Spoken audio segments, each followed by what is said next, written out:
I want to talk to you a little bit about how we're going to install this cage. What we're going to do is start off with removal of this plastic panel. And this plastic panel just clips in with these factory clips.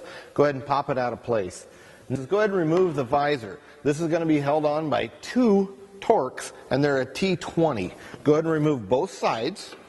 Next, you're going to go ahead and remove this upper plastic corner, and that you're going to be doing with a Phillips screwdriver, and just kind of push inward on it as you do that.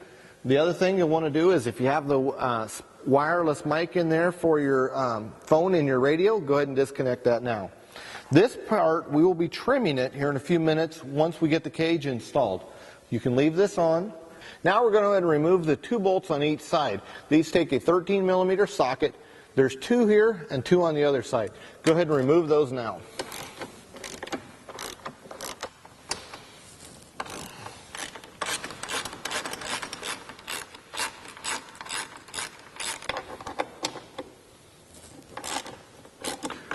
We're going to be reinstalling these bolts, so just don't discard them. On a 2000 through 2010, this step is not required. On a 2011 on up to the newer ones, we have to trim the edge of the dash right here. Okay? And what we've done is we've just taken a knife and just cut this portion right here, and you'll actually cut it right to the seam here of this vent, and it's actually the width of this unit here. And so we've actually pre-fit this, as all cages are recommended to pre-fit before powder coating. Now, we're going to go ahead and show you how to rotate this in. This is on the passenger side. Now we're going to go ahead and rotate these side braces in place.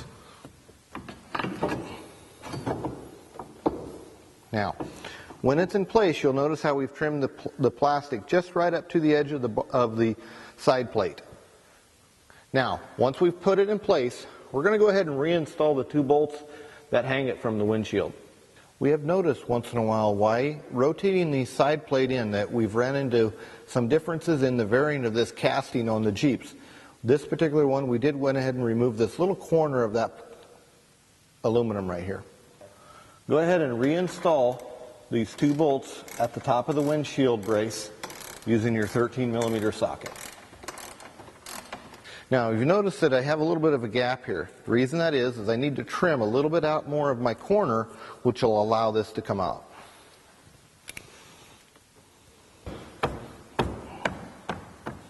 Now we're going to talk about this rock hard 4x4 drill guide. What you want to do is you want to take and make a magic mark. This is at the same height as the plate that's welded on the side of our side braces, and that bracket's going to go at the same height as that plate. And you can mark it on the bottom and then center it. So we've lined it up here at the same. Okay. Now, if you come over here to the side, now we've went ahead and we've lined it up with our top mark and our bottom mark, and we're putting it right here to this edge. Okay. And this is going to show us where to drill our 3 holes going down the side.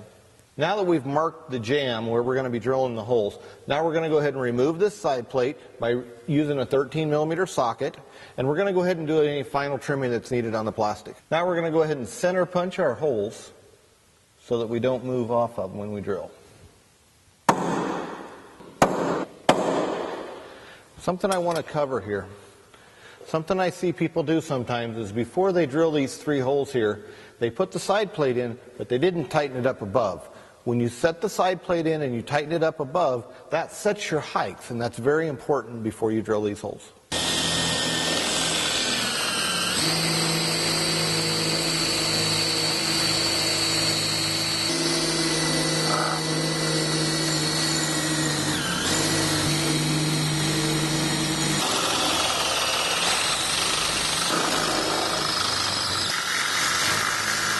Now that we've went ahead and drilled our holes in the A-pillar, we're going to go ahead and reinstall our right-hand side plate. Went ahead and put the lower 2 bolts in, and now we're going to go ahead and finish the upper one. We've went ahead and put a tape here on the door hinge so that we don't scratch the paint. Go ahead and snug those down. We used a 7/32 Allen wrench to tighten these side bolts. Okay, I want to talk to you a few things about adjustments on your cage. Now, every once in a while we do get a call of customers that have a clearance issue down here on this side to their doors, in here, or up here towards the dash. Okay, and so I want to talk to you a few things about is included in your hardware kit, and these are these two shims, okay, and they're different thicknesses, okay, and what those are designed for is if you need to space it in here at the bottom, okay, to make it match up closer to your dash or door clearance. On the 07 through 2010, it's more for door clearance, but you can also shim them on the newer ones for clearance to get it closer to your, to get this closer to your dash. Okay, and what you'll do to install these is you'll loosen these two bolts and remove this one. Now, this shim is designed to fit inside this channel in between the cage and the pillar.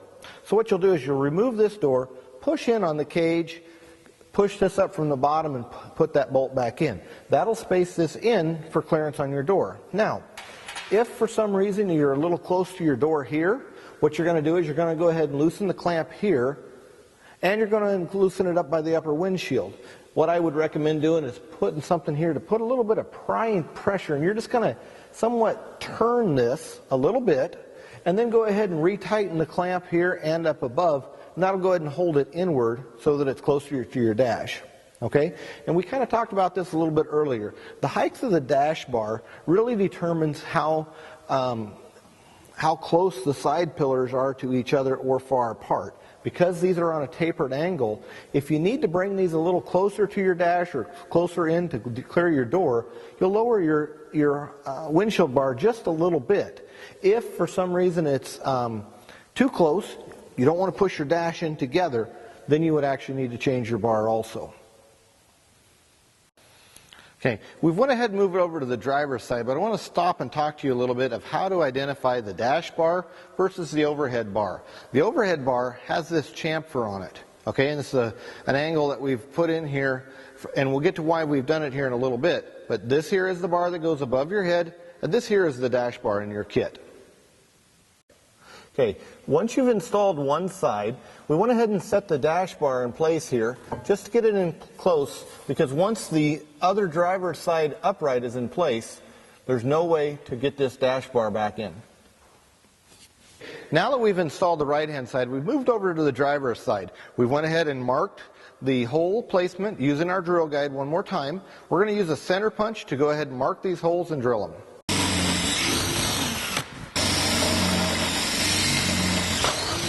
We went ahead and used these long drill bits. Nice thing is it keeps our drill from getting close to the body, and they're available at any Ace Hardware store or Home Depot.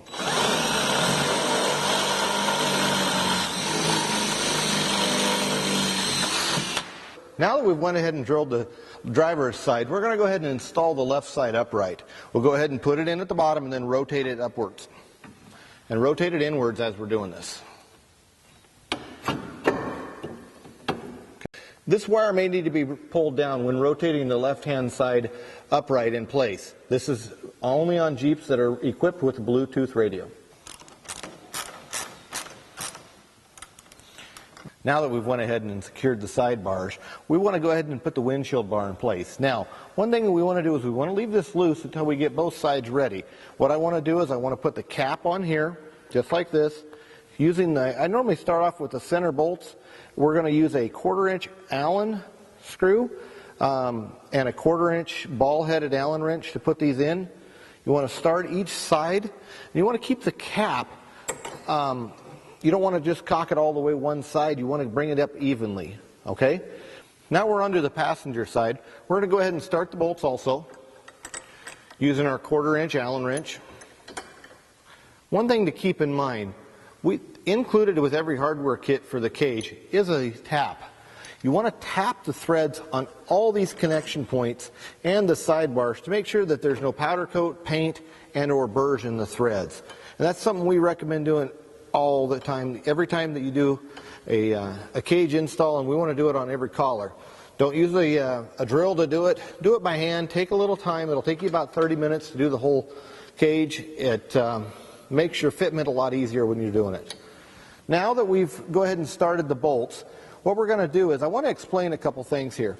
There's a taper on these windshield bars, okay? And what you're trying to do is you're trying to bring the side plates together so that they just touch the dash on each side. Since there's a taper on these side plates, the height of the dash bar, up or down, varies the side plates in and out. So what you want to do is you want to bring the dash bar down far enough so that it brings the side plates, when it's fully tightened, just up against the dash. You don't want to over tighten it, and if you over tighten it, you can actually squeeze your dash together. Something to keep in mind is, it is going to be a little bit above the dash. That's okay because it gives you room to mount your accessories, but the Jeeps do vary in width, so we want to make sure that we get our windshield bar in the correct position. One thing I do want to mention, I want to see everybody put a little WD-40 or a little oil in every bolt when they put it in. This will help them from galling up as they're tightening them down.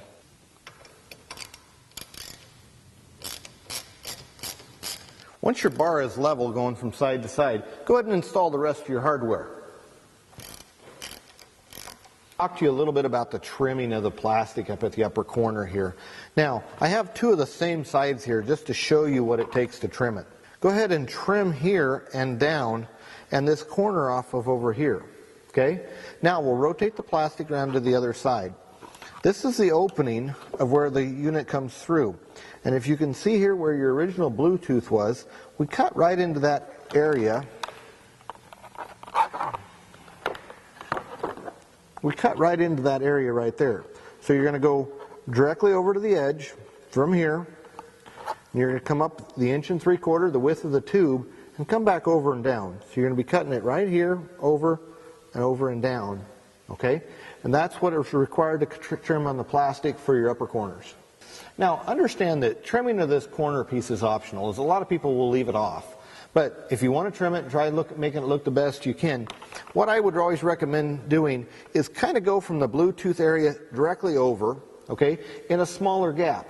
Then go ahead and hold it up in place, decide exactly, do I need to trim it a little more this way or a little more this way, and go back and forth. Take your time, you'll make it look like a nice install.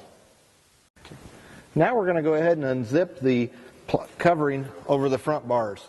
This will expose the foam, where we are going to have to trim this back slightly as the collar is going to lock over place here. Go ahead and remove this section of foam by pulling the plastic pieces out of the bar. Now we're going to go ahead and repeat this for the passenger side. Go ahead and find the zipper. Zipper it down. Pull that back, and go ahead and pull the foam out of the way. Next, we're going to go ahead and take the sound bar loose. Since we've already removed our hardtop, the bolts that hold that in place are here, and we've already removed those. Now we're going to use a 10mm socket and remove the sound bar and drop it down.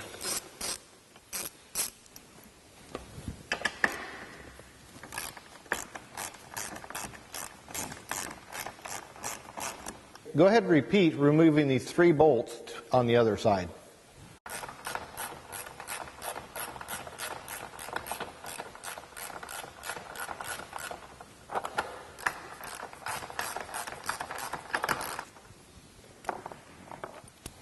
Now, if you've noticed, we actually did this without disconnecting the electrical on that side. That connection's pretty hard to get out, so we went ahead and left it in place. Now that we've removed the sound bar, it allows us to get up here to install our T section in the top. I want to make sure that, so we know, we talked about this earlier, but this is the bar that has the chamfer on it.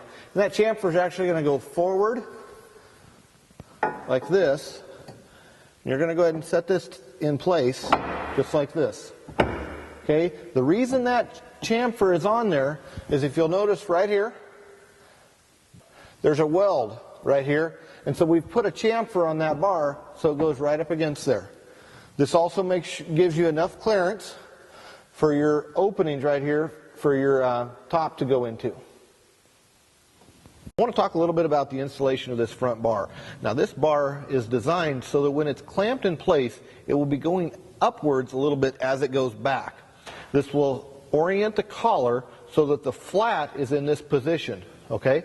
The reason that it flat is there is so that it clears your top. Now, sometimes we need to do a little grinding here, and we'll talk about that here in a second. But just make sure that the flat is in this position and that the bar is level on the bottom and it angles up as it goes back. Every once in a while we run into where the tops on the Jeep JKs, and it's pretty rare, that they're an extra thick. Now the nice thing is we did find one that is thick for our videos. So what we've done is I've went ahead and ground a little bit on this bolt. What I would do is take the bolt, tighten it in place, take a magic marker, mark on it, take it out, grind a little bit of a flat there. We're actually going to end up doing this one and this one here. This will give us the clearance on the top. Now I want to show you on the top what we've done there. This top was a little extra thick right here in this spot. So what we've done is we've actually taken a little Dremel and removed a little bit of the material. You don't necessarily have to go through the fiberglass or anything. And this is before I actually ground the head of those bolts.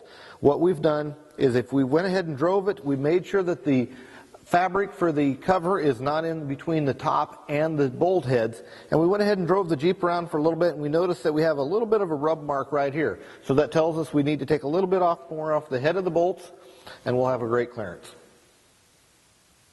Next, we're going to go ahead and set the center section up here in place. Okay, now once we get this in place, we will center it up, and I'll take a tape measure and measure from side to side here in the front and square this up. On this particular Jeep, the center from the side here to the edge of the collar, it's right at 20 inches and 20 1/2 inches.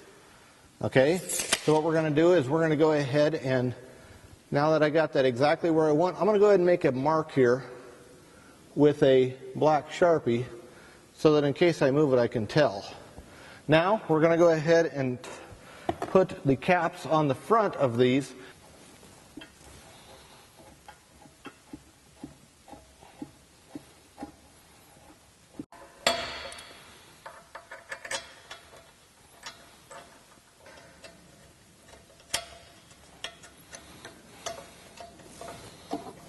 One thing that we want to do here is I want to show that we've got the front bar somewhat in place. We've started the collar caps on each of those, but we've left it loose. Now I want to talk to you a little bit about where this mounts in your factory roll bar.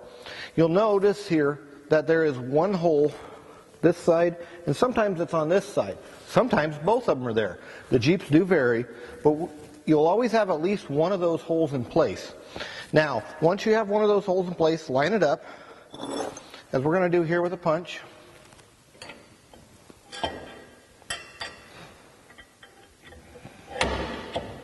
Okay, then we're going to go ahead and drill this side, and we'll go ahead and drop our hardware down through. This is going to get bolted on the bottom side here. Okay, now on a 2-door and 4-door, if you're going to be installing our rear section, you're going to be mounting the rear section off of these bolts also. So what we recommend is just putting the bolts through right now.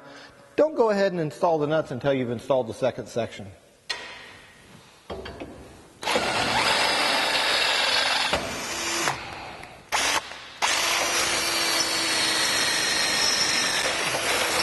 Now that we've went ahead and drilled and placed our bolts through, we're going to go ahead and square up and tighten everything down in the front.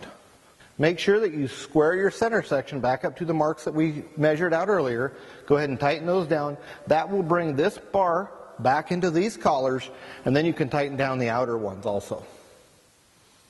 For a couple things, to be able to show how easy it is to install, we've went ahead and left the padding back. Now, if you're going to use your padding, what you're going to do is you're going to put the foam, these inserts here, back in place. You're going to go ahead and trim the foam of where the collar and the bar is. Then you will reinstall your padding over it. Now, some people that want to get really fancy with their padding will actually cut an area right here for the bar to go through. Now we're going to go ahead and talk to you about buttoning up the front cage. If you're not adding the rear section on the 2-door or the 4-door, you're pretty much finished with your install. You're going to go ahead and make sure that you've trimmed your plastic to fit good in the front. You've put the padding on here. You've reinstalled your sound bar with the 6 bolts that take the 10 millimeter socket. Go ahead and reinstall your hardtop and your upper T-tops and your doors. Go ahead and install this rear section.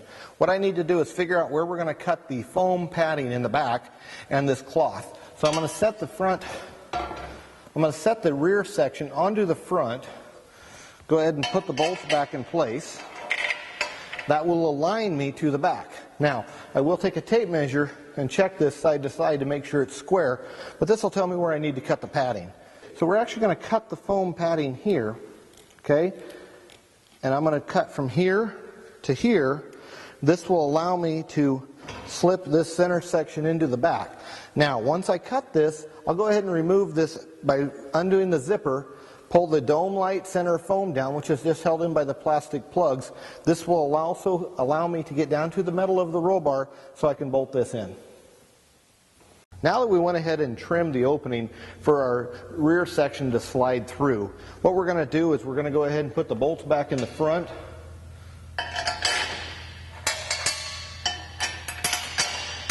Okay, and we're going to go ahead and put the bolts in the rear. As I said earlier, sometimes these bolt holes are here and sometimes they're not both here. There's always one side is here. On this particular Jeep, both of them were here. So we're going to go ahead and put our bolts through, put the nuts on the bottom side, and go ahead and tighten this down in place.